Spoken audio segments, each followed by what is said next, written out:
hear the noises? I hear the noises. Did you hear the noises? Okay. You ready to talk about a movie? I think it's the laundry.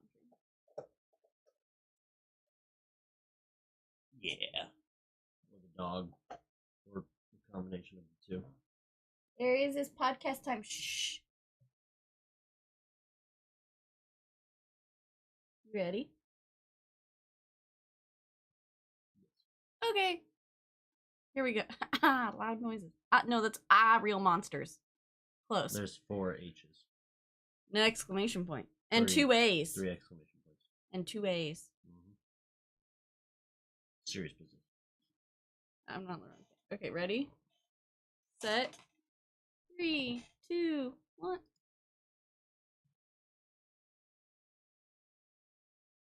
Roll, roll, roll in the hay. You know, I didn't know for years when you would make that joke that it was from this movie. Roll, roll, roll in the hay. So now I know. I have 33 notes. Uh-oh. We'll stop at 15, apparently. Probably. Welcome to CityWavesCinema, I'm America. where we're on a Mel Brooks tear. That's James. At the end of the show, probably the end of next episode, we're going to need to rank the Mel Brooks movies we have seen up to this point.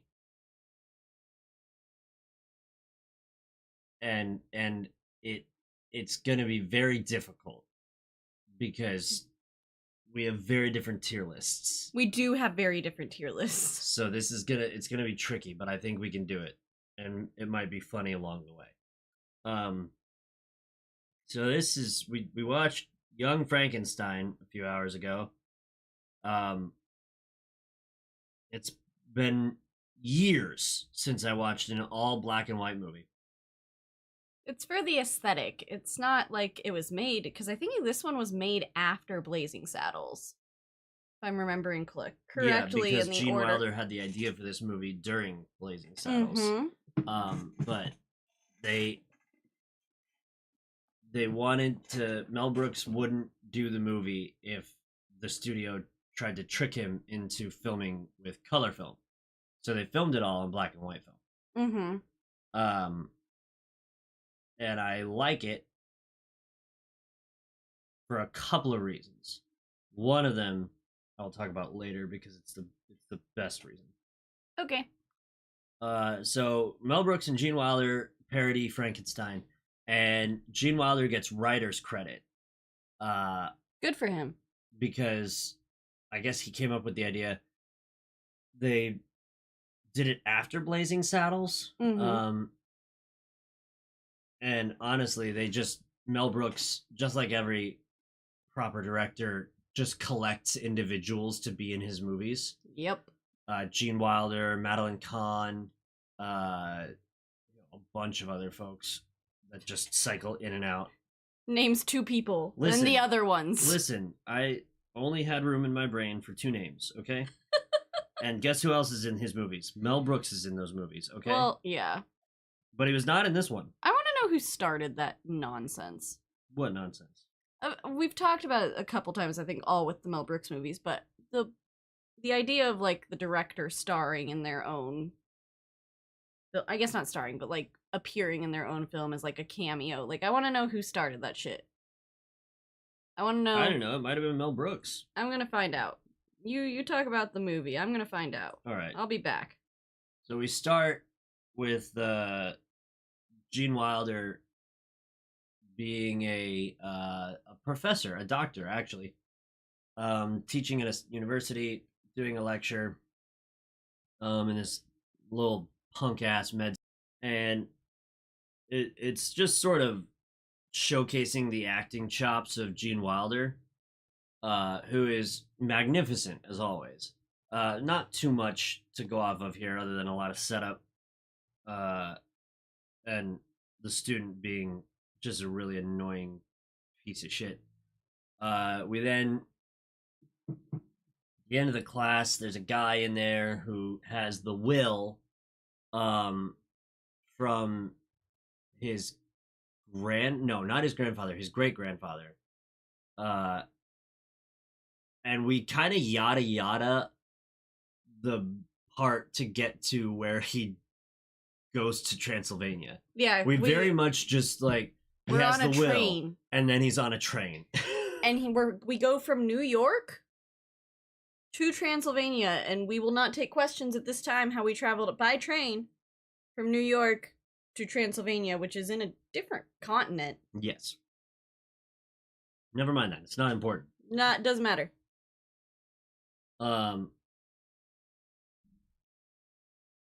walk this way gag when he gets there, and fucking calling Igor because of the incessant mispronunciation of Frankenstein. Are you Frederick? No, I'm Frederick. Well, I'm Igor. They told me it was Igor. Well, Igor. Just insanely quotable. Not ha-ha funny, but insanely quotable. I think it's ha-ha funny. I think it can be ha-ha funny, but it's extremely dependent. And this is kind of the trend with all Mel Brooks movies. He writes phenomenal jokes that are exclusively funny based on the context. Like, in the movie, the Igor bit is funny because they're just playing around with the mispronunciation of names. But if you just say that shit in the middle of the day to your friends, like it's an inside joke that you all know about, it's gonna be fucking funnier. Like, the joke gets better when you take it out of the movie and use it out in the wild. Like, the other example of that is from Blazing Saddles, when when he pulls the sheriff out from behind the rock and he goes, "Where are all the white women at?" That shit is so fucking funny in every other context. It's hilarious in the context of the movie too, for sure. But Mel Brooks just has this penchant to write jokes that are totally fine on their own. And then they're even funnier when you rip them out of the context that they were written in and just insert them randomly into life. Yeah. He's very good at that. It's something that he's kind of a master of, and you're right, because like the amount of times that Roland Zehe gets quoted. Roland Zehe is so funny to you, and it didn't crack a smile on my face during the movie. But it's funny to me when you say it. It's also funny, like, so I watched this in high school. You shouldn't have.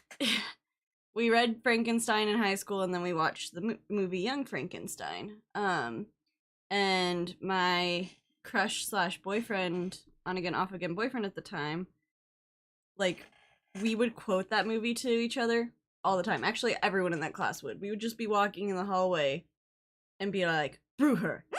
Like, it was just something that happened. Blucher. Brew her? Brew her. Blucher. Blucher. Sakes. They're also his go-to is call and response jokes, where one person does the setup and another person does the punchline, like that with the Blucher and the horse winning. After I picked up that joke, after the second time that it happened in the movie. What I love about the jokes in this movie too is the joke hits, and then Igor makes it funnier because he'll come swing back around at the joke, and like that's an inside joke between like him and the audience. And that's something that I really enjoy about this movie, is that kind of like it's Mel Brooks's joke, And then Igor just repeats Mel Brooks's joke, and it just makes it even funnier. Like when he swings back out of the house and goes and makes the horses. I'm like, I can't say the name. Blucher? Bro, Blucher. Blucher. They said it 7 times. Blucher. Blucher. Mm-hmm. Okay. The Walk This Way gag, which is a mainstay in all the Mel Brooks movies. Hilarious. So good. But also just like it's the kind of joke that you want there to be more of, but if there was more of it in the movie, it would be wasted. Yeah, and it wouldn't be funny. Then it turns into... has to be a 30-second gag, and that's it. If you overplay the joke, you just turn into Seth MacFarlane. Yup. And Mel Brooks is better. Yep, which is why Blazing Saddles is better than Million Ways to Die in the West. I'm not going to deny you that. It is better than Million Ways to Die in the West, but Million Ways to Die in the West is funny. We already did that episode. We're not doing it again. Continue. This movie is rated PG.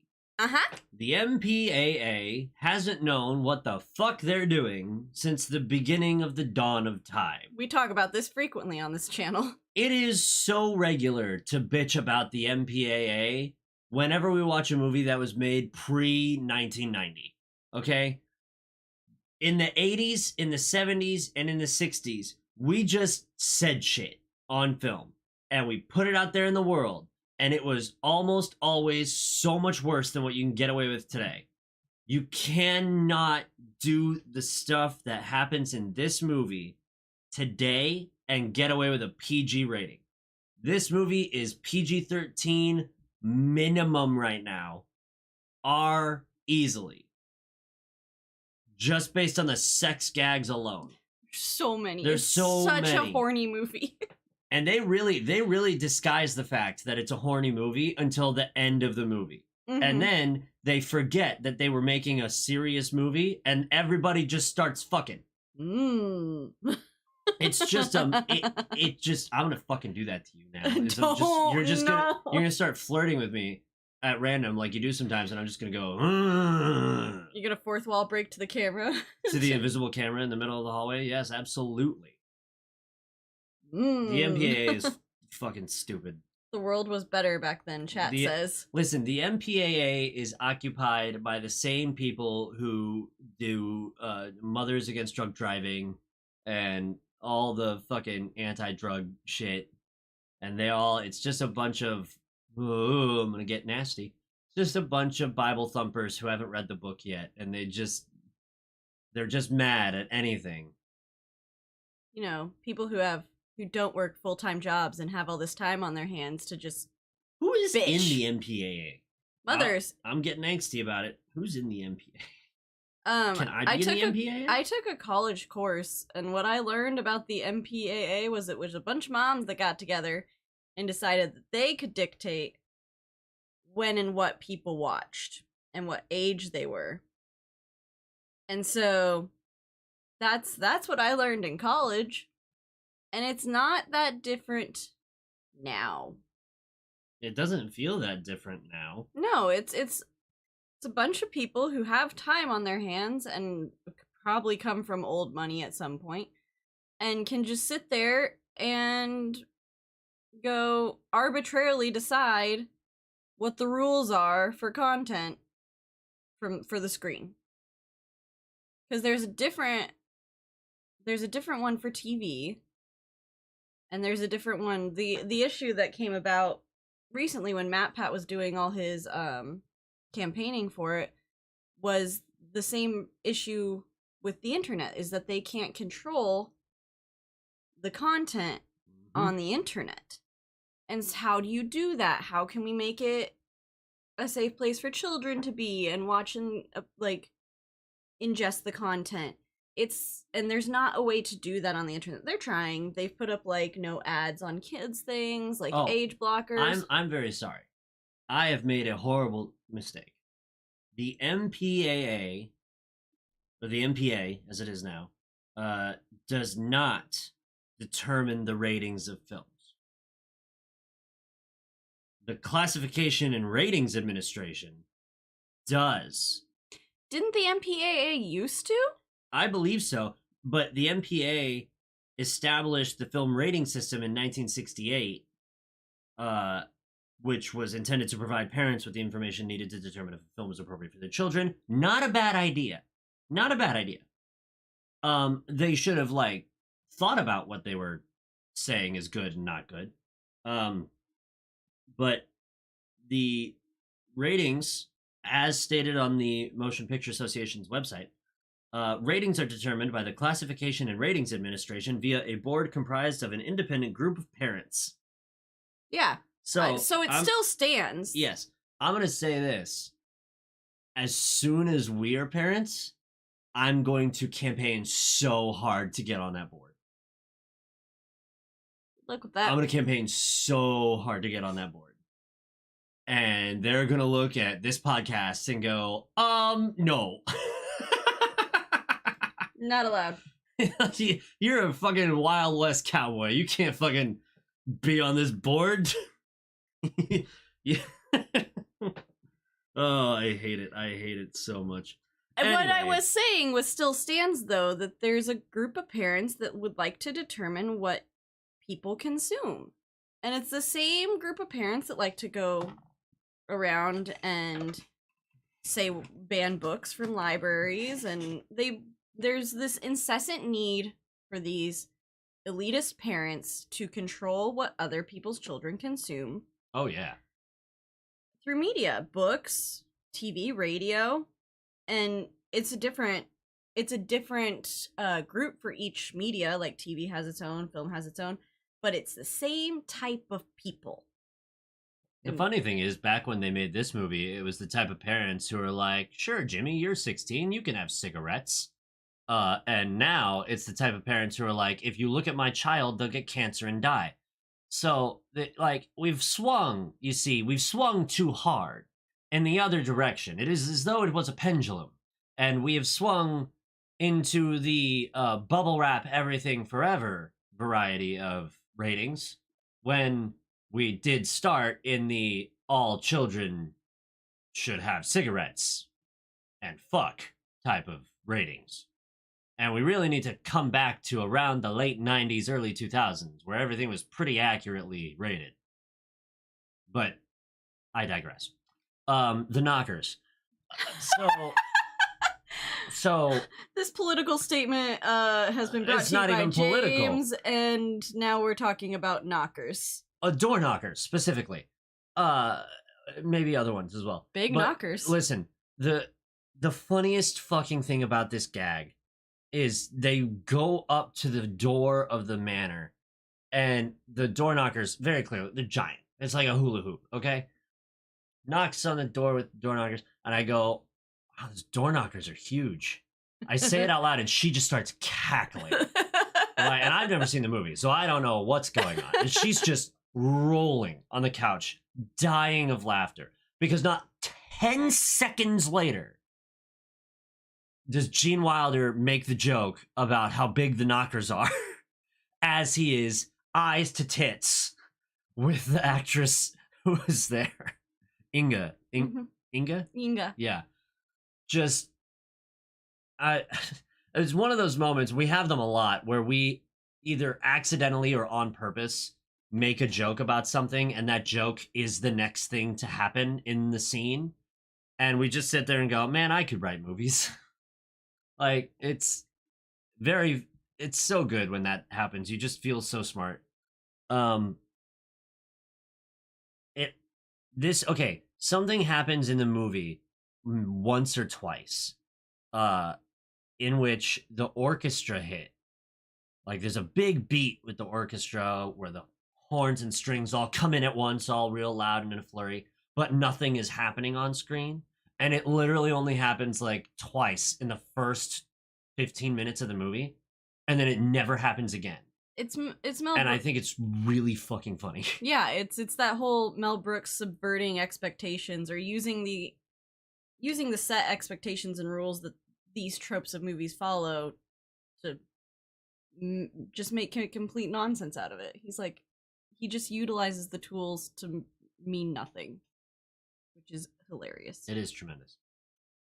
I also liked that for the whole segment after Frankenstein has his nightmare in bed, uh, having come to the manor and all that, and he and Inga are like exploring through the manor and they're carrying candles around. The candles aren't lit. No, the ones that they use Oh, I'm are sorry. lit. I'm sorry. It the was one... Frau Blucher. Mm-hmm. She had a candelabra, and She was like, stay close to the... Yeah, stay close to the candles because the staircase is treacherous, and the candles are not lit. Which does make it even funnier later on to it makes it funnier later on because the candles that Frankenstein and Inga use are lit. So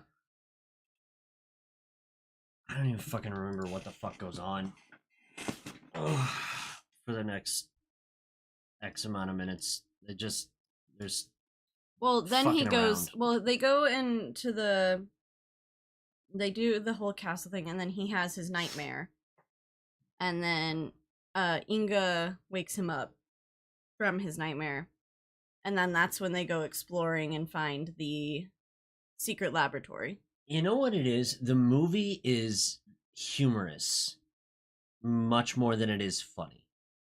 I think the jokes, just like I was talking about earlier, the jokes when pulled out of context are super funny. But the movie itself is just humorous.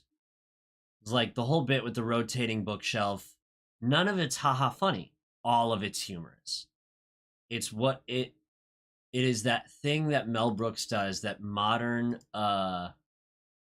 the modern comedian filmmakers do not do nearly well enough. And that is to have every single thing in your scene be humorous. Because, yeah, maybe not every joke is going to hit like a freight train, but if everything is funny, if everything garners a little smile, then no one can say bad stuff about your movie, you know? True. And I mean, all Mel Brooks's movies until History of the World are pretty highly rated. History of the World's not even that bad. It's just not as good. You can't hit all home runs. That's okay. I don't have fucking shit until Igor drops the brain and he's spooked by his self. Well, we have the whole... So they discover the laboratory, and then they discover the secret library with the book that says, "This is how I did it." This is how I did it. Humorous, not funny. Humorous. And it's important. This is kind of where we find out that it's like... Well, it's not where we find out, but it's kind of where we really make the point that this is a direct sequel to the original movie Frankenstein. Because it's his grandfather's laboratory and his great-great-grandfather's house. And so it's kind of this whole thing of he finds the book, he figures out how it could work, and then they go about getting the body and digging up the grave. They dig up the body. And they find Peter Boyle, who also a hanging corpse is in this movie, by the way. No trigger warning on that. Not even a little. PG. And then it won't scar your kids. There is a gag, one of my favorite gags in the movie, when they're at the graveyard and he says, "Get down, you idiot," and then proceeds to stand up, like, even taller. He stands up really tall. And it's just, there's lots of good physical gags, plus you have the whole bit with the cop in the street and the hand, where they've dropped the corpse and the hand is sticking out, so they use the hand. There is a lot of that in this movie, especially because the inspector has that, like, wooden arm that he just, like, bats around all the time. Yeah, because he can't actually move the muscles in it, so he just uses his other hand to move. Smack the shit out of it. What's a great gag about that, jumping a little bit ahead to talk about the inspector, is the physical comedy of that he could just use his other hand to do most of the things, and instead he insists on using his other hand to use his prosthetic Oh, hand. I thought you were going to talk about the fact that he wears a monocle over an eye patch. I mean, he's because just that's hilarious. he's just a lot of things that are really funny. funny. There's a lot going on with the inspector. It's like 5 layers deep of jokes. But I was jumping ahead. So we get the body, we get the graveyard, and then he sends Igor to get the very specific brain. In which he drops the brain of whatever the fuck that guy's name was. Doctor. Yeah, some doctor. Who cares? Doesn't matter. And he grabs the abnormal brain. Abby Normal. No. Abby Normal. No, Abby Normal. I'll kill you to death. He grabs Abby Normal's brain. No. Swear on me, Mom. So yeah, man, it's just it's funny that Igor is so spooked by his own shadow. To me, okay, Marty Feldman in this movie, masterclass of comedy, especially physical comedy. But Igor doesn't have doesn't have a consistent character trait for the whole movie. He is a constant evolving character, which is so funny because he doesn't ever double back to something. Like every time he's on screen, he's doing another new thing. The only thing that's consistent with him is the way that his black cloak in the black and white movie makes it look most of the time like he's just a hovering face sitting around in different places. It's my favorite part about Igor is that throughout the movie, if he is against a shadowed wall, Igor is just ahead. One of my favorite bits with Igor is, I think it's coming up too, is when he's like, wasn't that on the other side? Your hump? What hump? Oh yeah, he doesn't acknowledge the hump. It's hollow and it changes sides. And he makes a joke about his hump later, even though he denied its existence 2 scenes previously. I read a funny thing in the trivia, because of course I did, that Marty Feldman kept moving the hump back and forth from shoulder to shoulder just to fuck with everyone. And then after the cast caught on, they wrote a couple jokes into the movie about it. That's great. So that's just phenomenal. So yeah, we get the brain, and then we do the procedure, right? We do the procedure, but the next note I have is that Donald Trump denounced science, which is not. Well, they do the town hall meeting. Yeah. Where all the villagers are like, not a Frankenstein, no Frankenstein, and the guy. Which guy is it? One of the villagers stands up and he's like, they'll teach them science. These scientists can't be trusted. Fake news. I laugh at that so hard because I will get just a smidge political. Just a smidge. I know adults in this world who voted for Donald Trump with their whole chest. And I know adults in this world who think there are real doctors who are out here just like in deep conspiracy to cause harm to individuals. And they sound like that motherfucker. These scientists will teach them science. That's what you sound like. That's what you all sound like. You all sound like a mockery of a person. You don't even have a real opinion. You have a parody of an opinion. That is a joke. But only a little political. Dense motherfuckers. Anyways, I'm halfway through my notes because there's more notes about the rest of the movie, and then it's just horny. The third act is just horny. It's like they forgot to write a third act, and they were like, "Well, what if everybody just started? Fuck it." So, your notes stop right at the procedure. Or you're like halfway through your notes right at the procedure? Inspector Camp is a silly goose. Okay, so yes. This whole movie is just nonsense front to back, but it's funny and campy. I love how dark the cloak on Igor is, because it just makes him a head in the black and white. And then my 19th note is about the sedative charades. Yeah, we should stop before we should stop before the sedative charades. Yeah, because then it's just a bunch of fucking great jokes. Okay. Like the movie. Okay, the movie really does like climb super appropriately. Like you start totally sensible, and throughout the movie, you watch Gene Wilder descend into madness.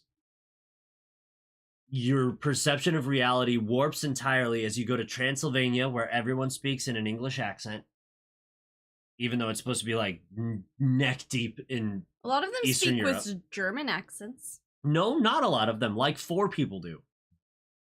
And it's named characters. Inspector Camp speaks with a fucking English accent. No, he speaks with a German accent. Oh, okay. So in that case, it's the other police officer that they meet when the hand comes out. Yes, that he's guy, very same British. Force. He's British. He's very British. He's not even a little bit British. He's extremely British. So you start out nice and calm with Dr. Frankenstein, ha ha ha ha, and then he goes to Transylvania, and things start getting weird about the plot, everything, like the surroundings, the environment. It's all getting a little strange. Things don't make sense, and then the doctor descends into madness, and he becomes that which he said he would never become, in that he becomes his grandfather. And it takes no effort. He just slips into it like a comfy, cozy hoodie out of the dryer. It is so easy that he just tips over so fast. And then, right when you hit the penultimate point of the plot, we take a sharp left turn off a cliff face directly into Horny Valley. Where sounds like a great place. Where the car we were in that was climbing the plot hill of madness and hilarity explodes, but we all survive miraculously because this is Hollywood, baby. I think my favorite part about this movie is the fact that it follows more closely the actual book of Frankenstein, which is actually Frankenstein's Monster is the actual title. It more closely resembles the book than the original Frankenstein movie that this movie is parodying does. I read Frankenstein's Monster when I was like a freshman in high school. Required reading for most English courses. Don't remember shit about it at all. It is maybe one of the most unmemorable pieces of literature I've ever read. But also, I had to read it when I was a freshman, and my brain was maybe 10 years old. Okay? So, I remember... there was no shot I was going to remember that shit. I remember quite a bit about Mary Shelley's Frankenstein. I also had to write a literary analysis paper on it, because that's what you did when you read shit in high school. Which is a whole bucket of worms I'm not going to open on this podcast. But, I remember quite a bit about it, and the number one thing that I remembered from it, and I don't know why it stands out in my mind, is the whole sequence with the blind man in the house, because in Mary Shelley's Frankenstein, that's a whole scene that happens in the book. Mm-hmm. See, I don't fucking remember shit. It doesn't happen like it happens in this movie, but there is a blind man that the monster runs in. Yeah, it gets ends up seeing, I believe, unless I'm completely... What if that's totally not what happened? Then I have completely merged the two in my head. You've crossed your wires. But now I'm gonna have to go Google, and I will come back next episode and tell you if that's an actual thing that happens in the book. I think we have a copy of Mary Shelley's Frankenstein in this house. I'm not gonna scroll through it. I'll just Google it. All right. It'll take forever if I try to find it in the book. That book's a time. We'll be back, and I will tell you whether or not I have completely messed up my memory, or... We gotta do some research, guys. This is an accurate thing. We'll be right back. You guys get to vote for one more movie. And then next time, you don't get to vote for the movie. Yeah, we're gonna hit 100 episodes, no. I think. It's either I need to do my math again, because now I'm wondering, I think it was this one, and then one other one would be, and then that would put us at like 98. And so the 100th episode. Or no, something like that. Some combination of math and movies. But it's soon. It's either 2 movies away or 1 movie away. So scooch booch. Alright, I'm sorry. I want to figure out why. I want to figure out what the fuck happened to the stream.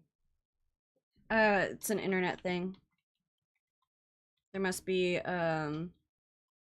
something going on with it because mine wouldn't stay live for the entire thing. That's why we keep doing this thing, is because my thing keeps turning off live even though it's just sitting there. So it's something to do with our internet. Not sure what, but something.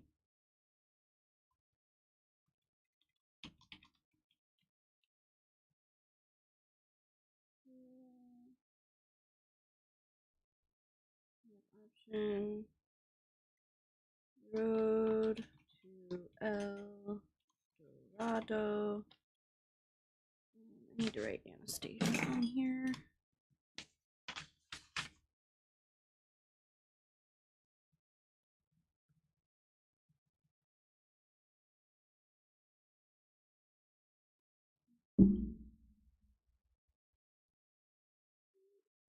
Oh god. Okay. I need your help deciding the last one because these are the ones that have been on the vote before. So we got Snyder Cut, Okay. Iron Man. Oh, please just put Snyder Cut up there. I'd Okay. love to devastate that movie. God, it's so long. Yeah, I know. All right. We're not gonna get. He's gonna vote Snyder I don't know. He hasn't tortured you in a while. He hasn't really tortured you since Grease. Cut. True. All right, we'll be right back. Sound keeps cutting out. Like our video sound or the stream sound. We're gonna figure out some tech stuff.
I like that you knew we were working on our computer.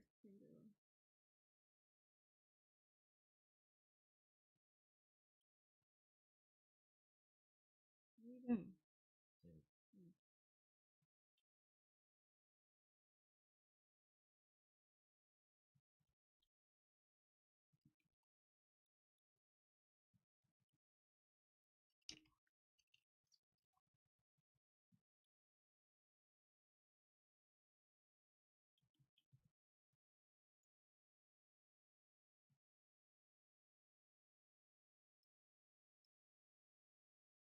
Okay.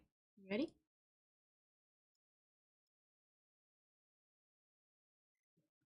Okay. Ready? Sit. Go. But also sedative is hilarious. Sedative. Alright, what's happening? Now it's excellent. There's something going on with our internet or something. Because the stream entirely dropped just a minute ago. Or is it fine? I can't tell.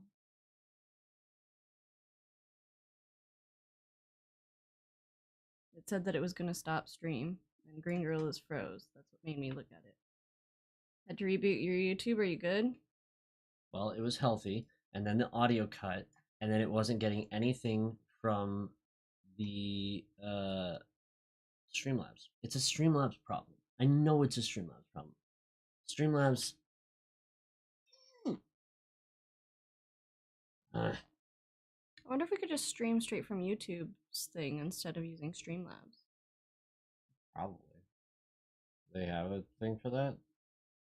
Well, they always say use a streaming service. We'll look into it. But Green Girl is saying our broadcast is good, so.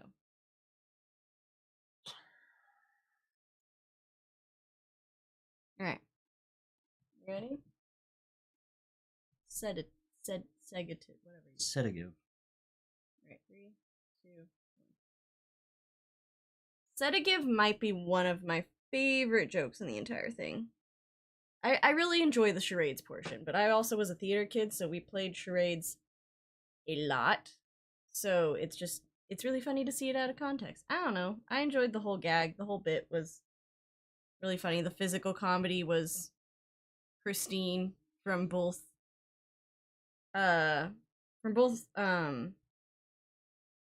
Gene Wilder. Oh, sorry, yeah. He was in the movie. I literally, my brain just blanked his name. Gene Wilder, and then Who else? that's a great question. Peter Boyle? Peter Boyle. Fuck me. Who else? Marty Feldman? I was mainly talking about Gene Wilder and Peter Boyle. Peter Boyle. Man, you're so good at this.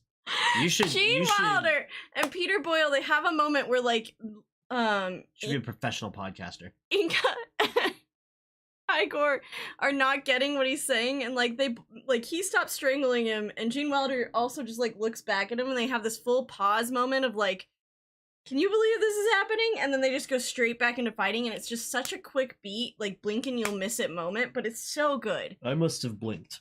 I missed that shit. That's funny. And then Abby Normal. Abby Normal. I got you Abby Normal's brain. Abby Normal. Yeah. Are you telling me I put an abnormal brain in my monster? Ah! It's so good. It's so good. This whole movie is so good. That's alright. Okay. Grouchy. No, it's very humorous. Mr. Oscar the Grouch. No, it's very humorous. I think he's written better shit, but it's very humorous. I thought it was really funny that the inspector cheated at darts. for no reason. It's not like they were wagering something. It's not like they were dick measuring or anything. He just straight up cheats at darts. And it's not like Frankenstein has picture perfect aim. He gets a bullseye and then he goes for a 20, I think, and he hits somewhere else off bullseye. I mean, it's a good throw, but it's not hugely impressive other than the bullseye. Mm-hmm. And so he just cheats on the next hand. Doesn't make any fucking sense. And then he goes farther and makes him and makes him mess up every throw. Which comes back to bite him. Karma comes straight back around for him, though. That's true. It does. Because he destroyed his whole car with darts. There were like 8 darts out the window, destroying the wheel, both wheels, and the spare. Yeah, there were more darts in the car than were thrown. And in the guy's helmet, too. Mm-hmm. Very funny. That's a funny gag. I like that a lot. The whole movie, I think, out of all of the Mel Brooks movies that we watched so far, this one might be my favorite in terms of balance, because it does such a good job of doing like serious normal movie things and balancing it with the absolute absurdity that is the Mel Brooks sense of humor. And the other movies that we've seen, Blazing Saddles, etc., they don't do the same catering to the seriousness of the medium. But I guess to an effect, they've not parodied an old horror movie before, so it's a more serious setting than the westerns that you have in Blazing Saddles, where everything's more sort of blown up and all silly. But I think they did a very good job of balancing like a real plot going on where stuff is occurring and happening while also doing just a bit every 10 seconds. So cheers to them on that. This was probably the best iteration of that. It also, I think it benefits this movie that Mel Brooks does not have a role in it. Is he not in this one? No, he's not in this one. Huh. The only reason Gene Wilder would do the movie, he made a deal with Mel that the only way he would do the movie is if Mel did not have a part in it. He wanted him to write it and direct it, but he didn't want him to have a signature part in it. I don't know. Ask Gene. You can't. He's dead. R.I.P. Actually, we were talking about that at the beginning of when we were watching the credits of the movie. Yeah, most everybody in that movie is dead. Which is sad. So sad. A lot of them died before they were even 60. Like Marty Feldman had a heart attack. Madeline Kahn died at like 52. He was young. Gene Wilder lived for a while, and so did... Mel Brooks is still alive. Mel Brooks is still alive. Mel Brooks is going to live until the end of time. Him and Spielberg and George Lucas all have the Fountain of Youth. I'm convinced they're all just hoarding it. Because they've all looked the exact same, like, my entire life. Maybe. And Cher. I decided that the antagonist of the movie is actually Frau Blucher. Because I can't figure out why she did anything that she did. Yeah, no. She doesn't have a single ounce of motivation other than she's horned up for Frankenstein's grandfather. Yeah, she has no reason to do any of the things She's just a menace. She's a public menace. Yeah, she frees the monster. She is the one that made him basically create the monster in the first place, and she doesn't have real motives for any of her... Yeah, she puppet masters the whole plot along and doesn't have a single reason to have done so. It's wild. She's worse than, like, a Scooby-Doo villain. Because at least, like, they generally have motives for why they're doing the thing. It's like land or... something, but she's just there. She's the ultimate chaos muppet. She's just there to fuck up people's days. She is there to fuck around, and it's wild. And she never finds out. Yep, she never fucks around, and she never finds out. Everyone else finds out. Yeah, fuck each other. Peter Boyle is very young in this movie. I say that I don't know how old Peter Boyle was in this movie. Okay, how old's the movie? 1974. 1974. Peter Boyle is old. He is old. He's dead. He is sad. Dead. He was really 74. Good. He was born in 35. So he was like 40s. So he's not that young. He's not that young. But he was also one of those actors who had like a bigger career way later on in his life than he did when he was younger. Yeah. But he also plays really he plays crotchety old man really well, and a lot of his roles in his later life were that. I mean, he was Raymond's dad, and he was in X-Files. Yeah, he was in a bunch of shit, and a lot of those roles were just him being angry. I mean, this one too is a lot of him just looking angrily at the camera. And, So Yeah. He was also in the Santa Claus movies.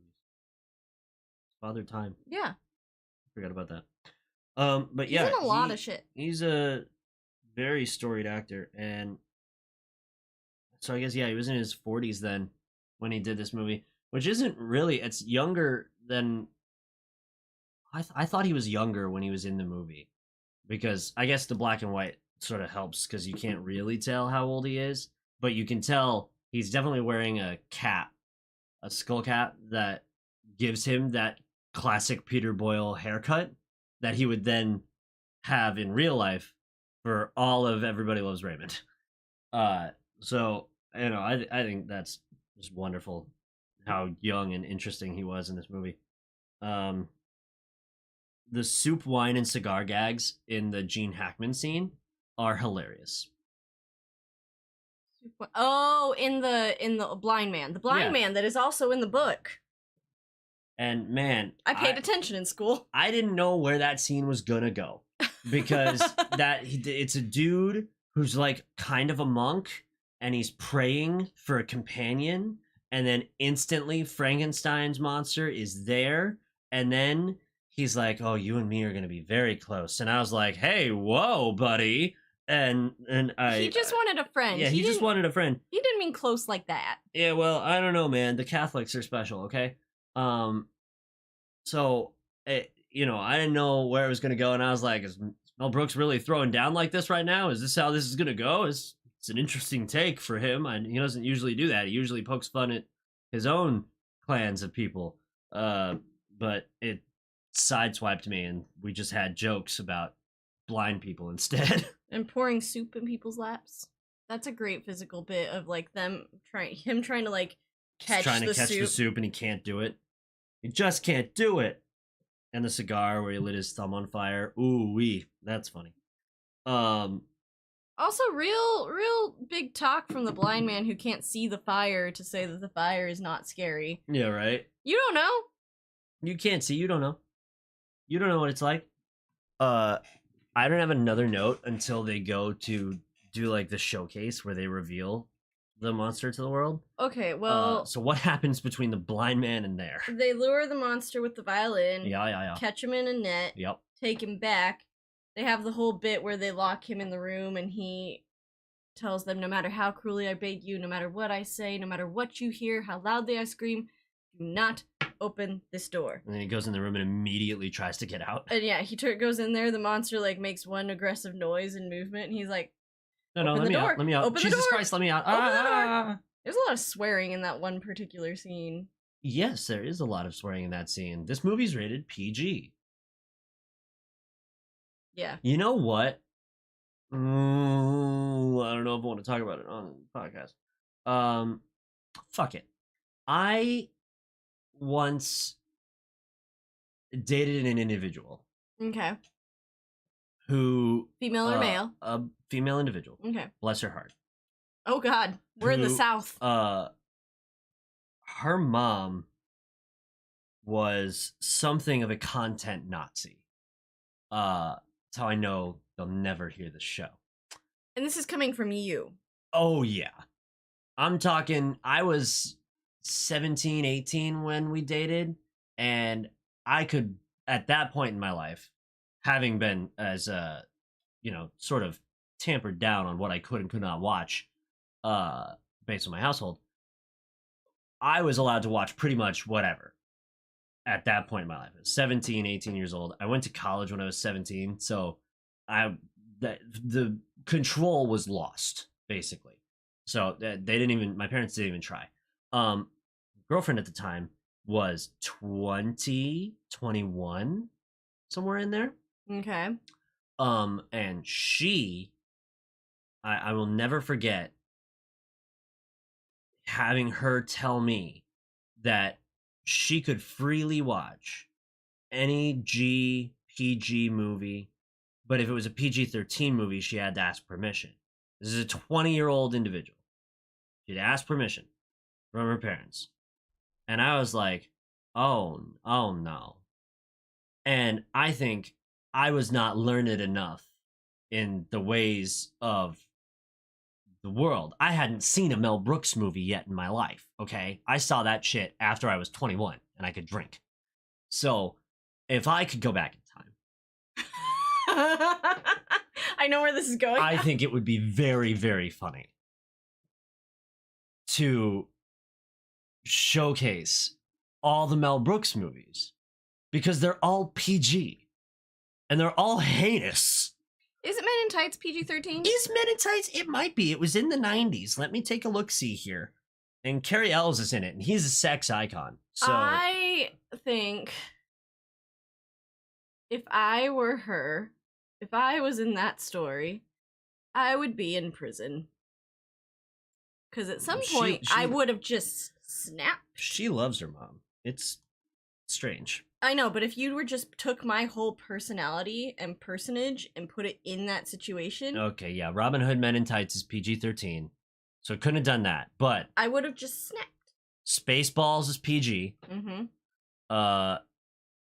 History of the World, that's R. Couldn't have done that. Let me see, further back. Oh god, I have to go so much farther back. Young Frankenstein, PG. Blazing Saddles, now that one's rated R. But they do say racial slurs in Blazing Saddles. So there's a good reason for that one to be rated R. So really you could only show her Young Frankenstein, which is arguably like one of the horniest. It is maybe the horniest of the Mel Brooks movies that I have seen, yeah. I think that would be so funny to me. It would be fucking with an individual on an apocalyptic level. So she could have watched Goonies. Yeah, but she was also so innocent of like she wanted to be good. She wanted to live up to the extremely high standards that were set before her. Hashtag can't relate. That's very culty. She wanted to be good. So she would like actively try to be good. And so I did do a little bit of corruption, but it was like nitpicky things here and there. Like, listen to this band. They're not a Christian band. And you know, simple shit like that. See, I feel like as someone who came in and was a highly corruptible force in your family. Jesus Christ, don't say it like that. Well, no, I mean, like, I came in and I was so the opposite of what your family had. Yeah, up to that point. Yeah, had been around. Like, I was this kid who came from a divorced family who did not have real restrictions on what I could and could not consume for most of my life. Theater, you weirdo. I was a theater kid. I feel like a lot of times I feel like I just was like the Kool-Aid man and just kind of like burst through a wall and was like, oh, here's the rest of the world in one person. But like, I actively remember a time where I was involved with your family and your younger sister could still not really consume Harry Potter. Oh, yeah, there's witches in that. And then, like, shortly after me joining your family, that's when Harry Potter was allowed, and, like, they started... We could watch Lord of the Rings, and there's a fucking wizard in Lord of the Rings. Gandalf the Grey, and then the White, is a wizard who comes back from the dead. Okay? We could watch that shit. Harry Potter was bad. Can we talk about Narnia? The standards are outrageous. I don't understand them, and I think it's very silly. But we're beyond that now. We're talking about Mel Brooks. Okay. Good, because I was about to go off on a Narnia tangent. We're not going to fucking talk about Narnia. We should have a whole episode of this show dedicated to Narnia and the Pevensey children. I was going to talk about Diggory. No, fuck that kid, by the way. God damn it, you fucking started. Why did you fucking bring it up, god damn it? Now we're gonna talk about Cedric motherfucking Diggory and Polly fucking Pocket, whatever the fuck her fucking name was, and the fucking rings, and how the books are out of order, and how none of them are good. Holy shit! Polly Pocket and Cedric Diggory. Those aren't the characters. No. They're not even close. No, they're not. I mean, it is Polly. No, Polly's from Silver Chair. Yeah, Polly's from the first two books.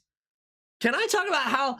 Oh, God damn it. We're fucking way off the reservation anyways, here. Stop it. Polly's also not from the first two, but anyways. We're so far off the reservation. Young Frankenstein. What else happens before they do the showcase? Alright, so we left off... Where did we leave? What? Okay. I don't know. I blacked out. How did we get here? What happened? Stop the recording. We got to go back and figure it out. Abby Normal, darts, Frau Blucher is the antagonist. Yes, we've done that. Peter Boyle's So Young. Yes, we did that. Soup, wine, and cigar gags. Yep, we did that. And then, so after he comes back, they lure him with the violin. Yep. We talked about Scooby-Doo villains. That's how we got here. Okay. That's how we got here. They capture him. They bring him back. They lock him in the room. They do the whole don't let me out no matter what. Basically. Yep. And then convince him that he's loved. Yes. That's what it is. He needs to convince him that he's loved. Don't let me out of the room. And then they go to the showcase. Okay. What? We're back. The showcase is so funny. Because Puttin' on the Ritz is such an old song. Like, okay, I know Puttin' on the Ritz because a Dutch guy called Taco remixed Puttin' on the Ritz in 1982. And it was on some of my dad's 1980s burned CDs that he had made to relive some of the hits from when he was growing up. So that's where I know that song from. Okay? I didn't know Irving Berlin wrote Puttin' on the Ritz in like 1920, and it was a little bit racist.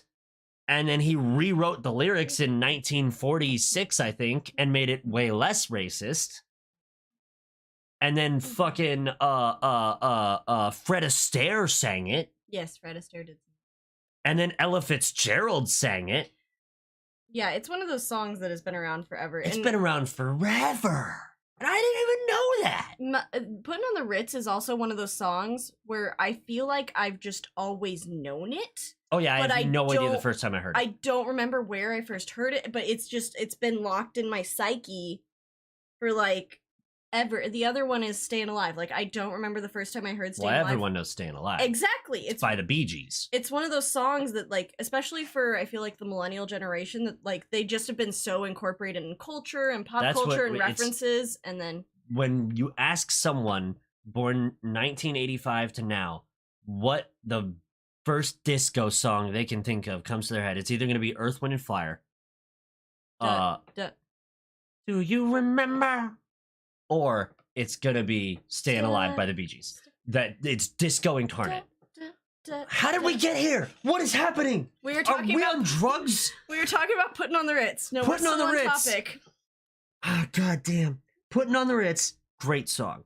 I just think, oh man, it was such a great bit in the movie that he did Puttin' on the Ritz and tap danced, and Frankenstein's monster, played by Peter Boyle in like 6-inch still shoes. So funny. And Peter Boyle ad-libbed that shit. Like, I love they didn't even know what they were gonna do for it until they started like just doing it. And then he went and everyone fell out laughing. So they just did it a bunch of times. It's tremendous. My next note just says naturally it must go wrong, which I believe because the showcase goes wrong. Right, the showcase goes wrong because the fucking bulb pops and there's fire and he freaks out. And then people start throwing things at them, like #rude. Like, and then he gets mad, of course, and goes down there and starts laying about with his arms, and he fucking gets lifted up and arrested, right, and taken away. And there's actually one death in the movie, and it's the police officer in the room with him who taunts him with the lighter. Yeah, fuck that guy. That guy dies. That guy straight up dies. On-screen death, that guy dies. Warranted. Justified. I concur. But that guy's the only guy who dies, by the way. And for the rest of the movie, it is just about sex. The rest, there's nothing else that happens for the rest of the movie. Literally. It's like the movie stops when the monster gets arrested. And then from there on... It's actually really when the fiancé rolls into town, that's when Hornyville strikes. Does she get there before the showcase? She gets there right after, because they do the whole thing where she's, Inga's like, I wish I could just... And she's just all over his hand. If there was only some way I could Help. Right. So that's horny. Outright. And then Igor transforms. What the fuck ever. Transforms into his third act variety of Igor. And becomes just king of the horn dogs. Go directly to horny jail. Do not pass go. Do not collect $200. Directly to jail. He's trying to fuck everyone who breathes. It's just like, man, he at no point prior to this was he even indicative that he was a little bit horny at all. And he had been around Inga, who he then proceeds to try to bone in the back half of the movie. And he never does it prior. It's as soon as the fiance shows up, everyone's just like, that's right, we're people, we fuck. And that's what the whole movie's about. I cannot explain enough how just flabbergasted I was in the third act of the movie when the fiance shows up, who we have established is a terrible character. She is a mean and nasty person. She shows up and everyone just starts to get mad horny out of nowhere. It's unexpected. It doesn't make sense. There's no build up to it. It just like happens. It's like they were on a coke-fueled writing binge in Gene Wilder's apartment at 3 o'clock in the morning. Half a bottle of wine deep. 4 lines of coke done each. And they're sitting there, paper strewn about the room. And it's Gene Wilder with his hair askew.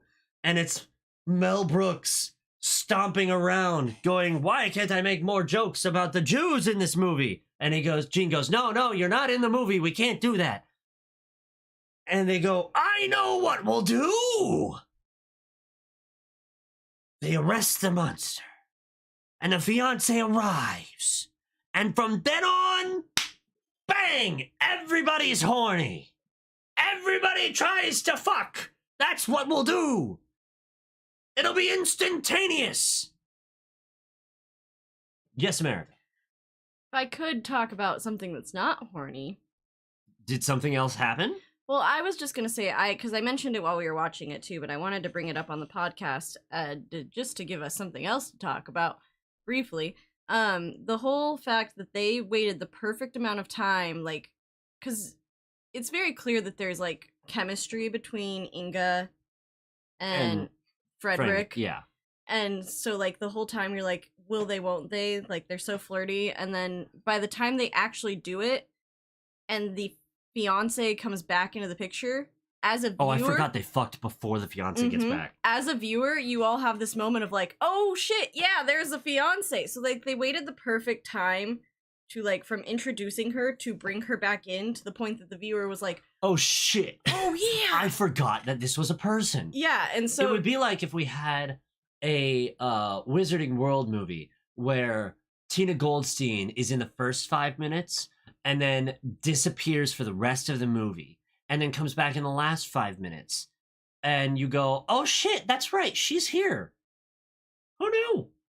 Wasn't that just the last... Why, yes Fantastic it was, and that was the best Fantastic Beasts movie. Congratulations, America, you figured it out! I was like, wasn't she there and then gone and then she came back and was like, yes! Hey. Yes, that is precisely correct! I know, there's something you need.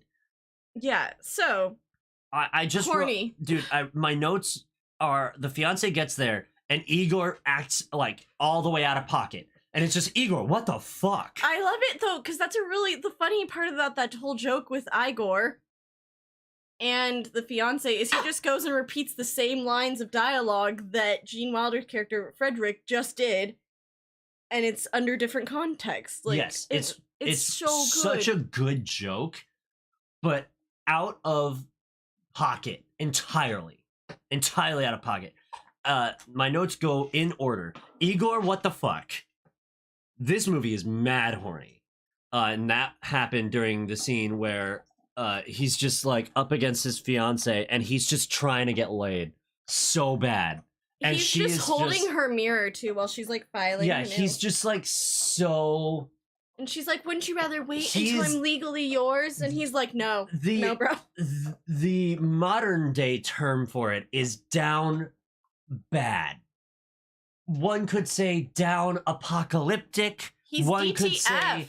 down horrendous. He is so desperate to get laid, and she DTF. will not let him have it.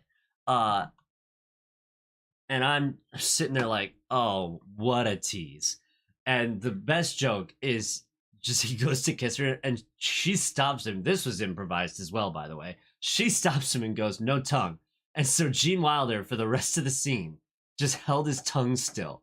He was gonna do the lines normally, and then she got his ass with no tongues.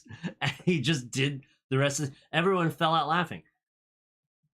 And I really like the whole, I mean, she becomes Frankenstein's bride too, which is a Instantly. whole thing. Like he breaks into her room, she passes out from fear, she gets white streaks in her hair, and then they go and they roll in the hay. And she gets the business.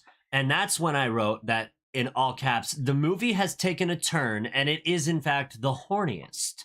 As then everyone got laid. 7 quickies and dog. And then they just leave, just like all the men. I think I'm in love. Like, Jesus Christ. Holy moly. And then it happens so fast that you don't really, and it's that thing of just every single thing is a bit. For every 30 seconds, there's a bit. It's so good. And it's so funny. And it's so fast. You don't have time to process all the insane shit that's happened in the last minute before new insane shit is happening in front of you. You didn't really mention, because your notes kind of end there, and then, but you don't talk about the whole luring the monster back, brain transfer. Oh yeah, I was just flabbergasted at the horny. I couldn't get over it. I was just sitting there, head in hands, going, what just happened? I don't know what happened. I think it's what's really important about the brain transfer is it sets up the final end joke of the movie, is because he gets Frankenstein's monster's dick. Yeah, because Inga has this whole thing. She's like, he took half your brain. Part of your brain. Oh yeah, he took part of your brain, so what did you get in return in this exchange? And the monstrous zoom. I'm talking the biggest macro sitcom zoom. You never see this shit in Hollywood. You never see this shit in the movies. And you get just the most sitcom zoom in 1976. The most modern day sitcom zoom directly to Gene Wilder's eyes in black and white. It's fucking 360p, and he does the groan, and she cut to black, and she's getting railed, dude. It is. And then she starts singing the fucking song. This is the song that you get when you have the best orgasm of your life, apparently.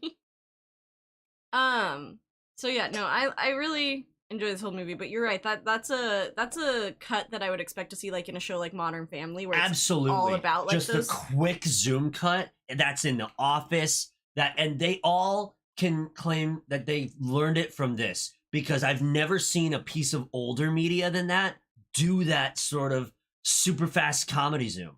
Now, I gotta say, I haven't seen a lot of pieces of media older than that. I've seen some classics, but the classics don't have those comedy edits, those comedy bits. And dude, I'm gonna say it, I think Mel Brooks started the trend of that super zoom. Well, I mean, he's a big supporter of the fourth wall break, so when you have those fourth wall breaking shows like Modern Family, The Office, you're gonna get a lot more of those like glance at camera and then like hard zoom in on their face, like even in a crowd where you're just like, can you believe this shit? Like, so good. It's great. It's if excellent. We don't have that, we don't have Deadpool. All right, I'm talking from this. I had a stroke. Can we now do our tiers? We have to tier list your favorite Mel Brooks movies that we've watched, my favorite Mel Brooks movies that we watched, and then we have to put them, I think, into one united City Waves tier list of Mel Brooks movies. Okay. All right. So yours first. Let's get some pens and paper, baby. Let's get this sorted. My first one. Let me get a clean sheet of paper because that's our movie list, which is just on the back of a notice from my HOA. Okay.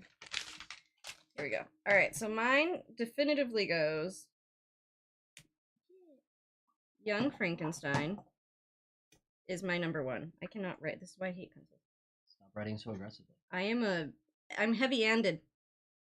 Young Frankenstein, Men in Tights, then Spaceballs, and then Blazing Saddles. Blazing Saddles is my least favorite, but as we all know from our 2 podcasts about them, America's not a fan of the Western movies. That's true. So doing a parody on them just makes me agree with all the jokes and not find them funny. I would imagine that you would like Blazing Saddles the most because it lampoons Westerns so much. Yeah, but it's the thing about when you parody a Western is you're still making a Western. Sure. Whereas the other parodies, even though they're parodying very specific movies like Spaceballs, Men in Tights, Young Frankenstein, they're also their own stories. And I don't feel like they... You don't think Blazing Saddles had a plot? Well, no, but here's the thing is... Okay, let me rephrase this. I enjoy all those other mediums, so the fact that the story is a parody off those mediums, that still makes it part of the medium. Like, Spaceballs is still a sci-fi parody. Young Frankenstein is a horror... classic horror, but horror movie parody. And Men in Tights is a Robin Hood parody or an English comedy parody. And having the fact that I already like those mediums and those genres doesn't make a parody set in that genre obnoxious. Whereas I don't like Westerns, so a parody set about Westerns is still a fucking Western, and it still does. I don't like it. I didn't like Million Ways to Die in the West, and I liked Blazing Saddles progressively more than Million Ways to Die in the West, but I still don't think it's the best Mel Brooks movie. I don't think you know how parodies work, but that's neither here nor there. They're making fun of the thing, but it's still watching a Western. It's a make fun of Western, but it's still a fucking Western.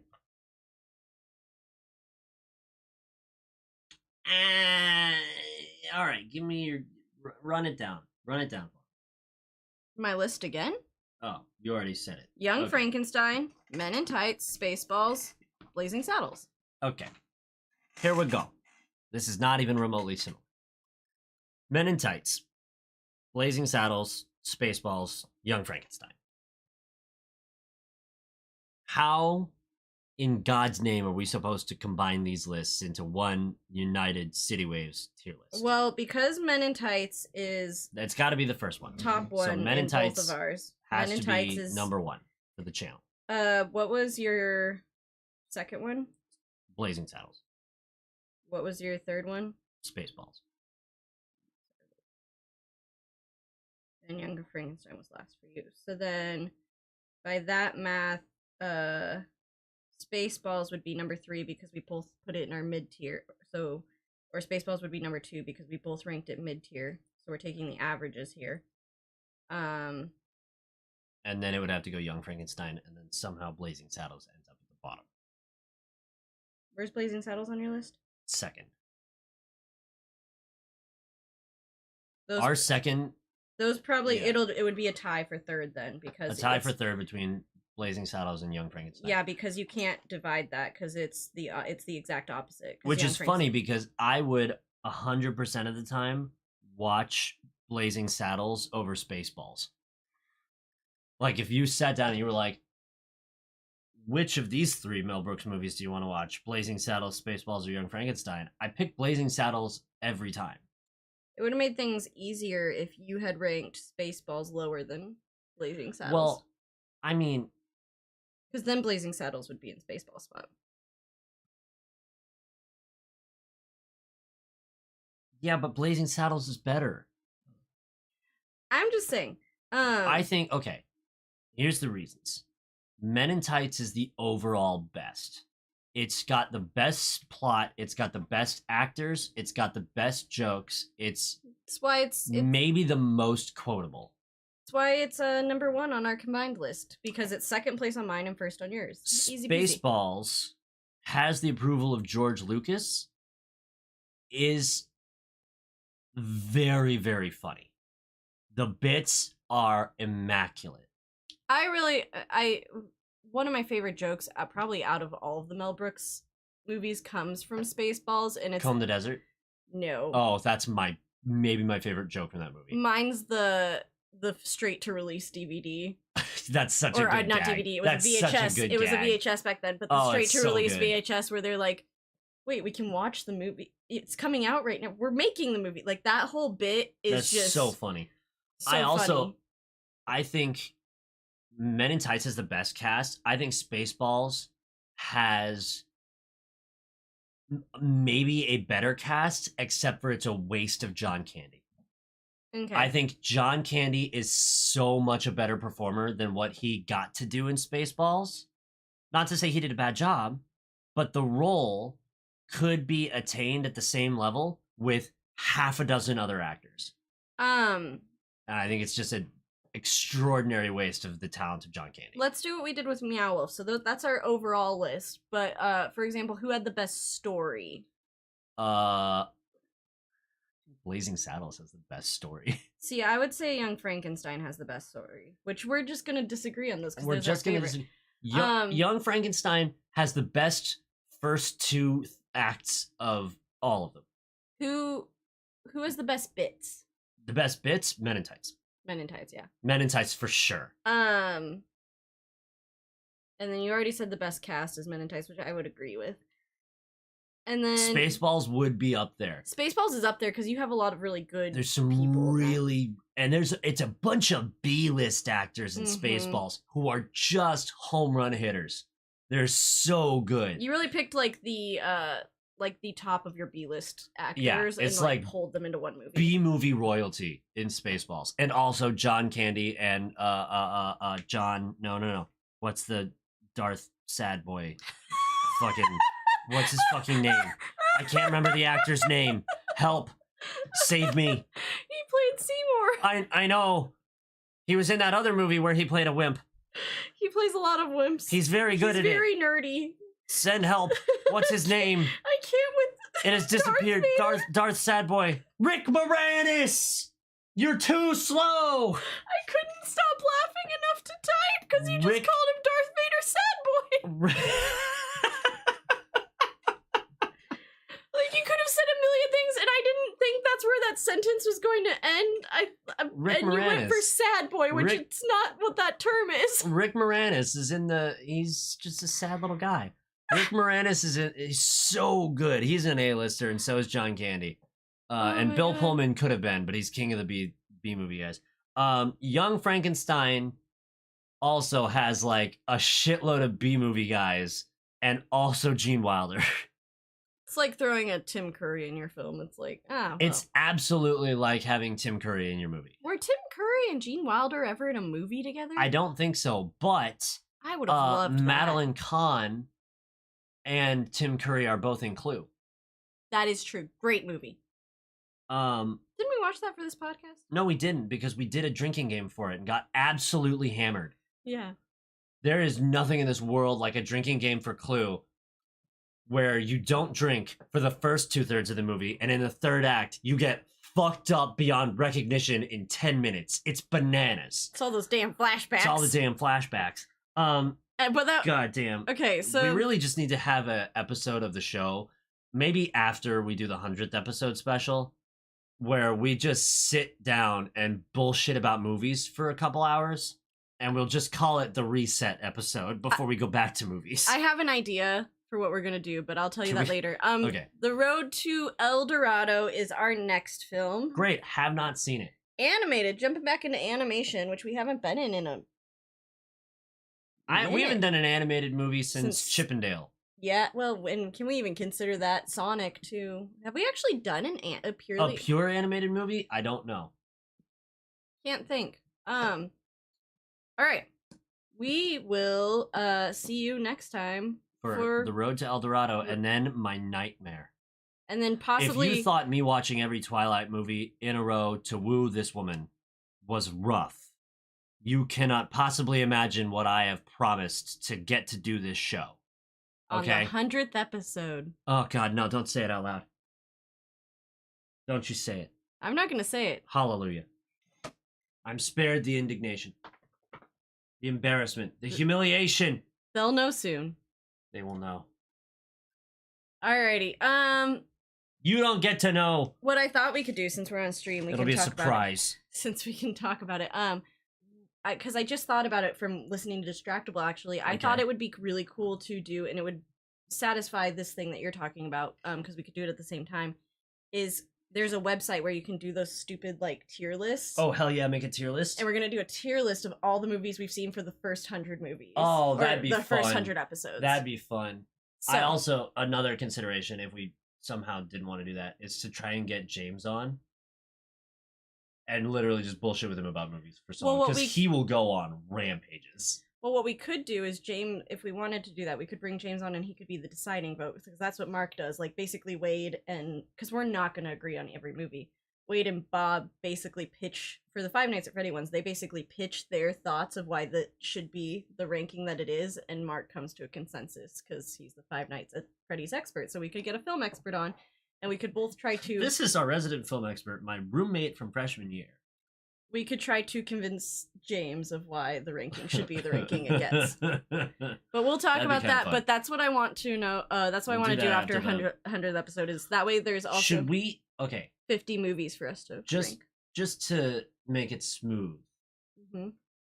For this movie we are watching for the 100th episode, should we do a 2-hour special? Instead of breaking it up into 2 episodes, we just record for 2 straight hours. Or for an hour 45. I think that'll be... release it as one big monstrosity. I have a couple thoughts about how I want to handle this, and it'll be... I don't want to say too much because it'll give it away, so we probably need to wrap up here. But I have thoughts, but it would be really cool I'm afraid. It would be really cool to do a mega episode, kind of like what started this. Well, I want to do a mega episode just because then we can start at like 101 and 102, because then we can make it a bigger deal about it being the 100th episode. And it's not just like, tune in next week for the follow-up to the 100th episode where we are still on the same movie. We'll have to talk about it because we'll have to make the math work out again then, because then it's going to make the math weird. Well, no, then it's just 1 and 2. We'll figure it out. 4. We'll figure it out. I even need to make sure that, it's the 100th episode. We need to do the math. We'll be, and it's a surprise, and not even Green Gorilla gets to know, so. No one gets to know except for me. I must live alone in my torment. He's known about this? It would take you 3 educated guesses. Don't make them. Save it. Savor the surprise. We'll be back on Monday with... something. Probably Dredge, if we can afford it. Or we'll do... It might be another Hogwarts NHL week until we get paid again. Yeah. Maybe Thursday we'll start Dredge. Maybe.